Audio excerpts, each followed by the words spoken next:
அம்மா உனக்கு நல்லதை வாங்கி தரேன். எனக்கு கிடைச்சிச்சு வா ஓடிடுவான், டக்கு டக்குன்னு ஓடிடுவான். என்னென்ன பைத்தியக்காரங்க என்ன திடிச்சிட்டு எடுத்துட்டு ஓடுறாங்க.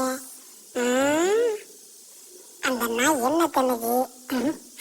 அட பாவி புளியங்கொட்டை, அட கம்மாடி டே உன் சிறு பயில் அடிக்கா டே நின்ற நின்ற. ஏன்டா என்னையே பைத்தியக்காரனாக்கிட்டானே இவன், என்ன பண்றது? இந்த மாதிரி பைத்தியக்காரனுக்கு பின்னாடி அலையவே முடியாட்டேங்க அப்பா. அப்பா என்ன ரெண்டு குரங்கு நம்ம நோக்கி வருது, விட்டா நம்மளே தின்றுவாங்க. அம்மா ஓடிடுறாங்க அப்பா. அம்மாடி 10 ரூபா கொடுத்து வாங்கிட்டு வந்தேன். என்ன கிடைச்சாலும் பேச இருக்க மாட்டேது. இந்த திருட்டு பயிர்கள் உலகத்துல எப்படி வாழ முடியுது? கடிச்சே முடியாமா.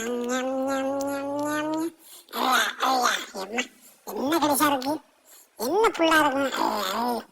நம்மகிட்ட பார்த்து பைசா ஜாக்கிரதை சொல்லி விட்டுட்டானே, என்ன செய்யறது? கழிச்சு அந்த நாய்கிட்ட தப்பிச்சு வந்தா இந்த 2 நாய்கிட்ட மாட்டிக்கிட்டேன். இவங்கிட்ட பைத்தியக்கார மாதிரியே பண்ணாதான் நம்ம உயிர் பழைக்க முடியும்.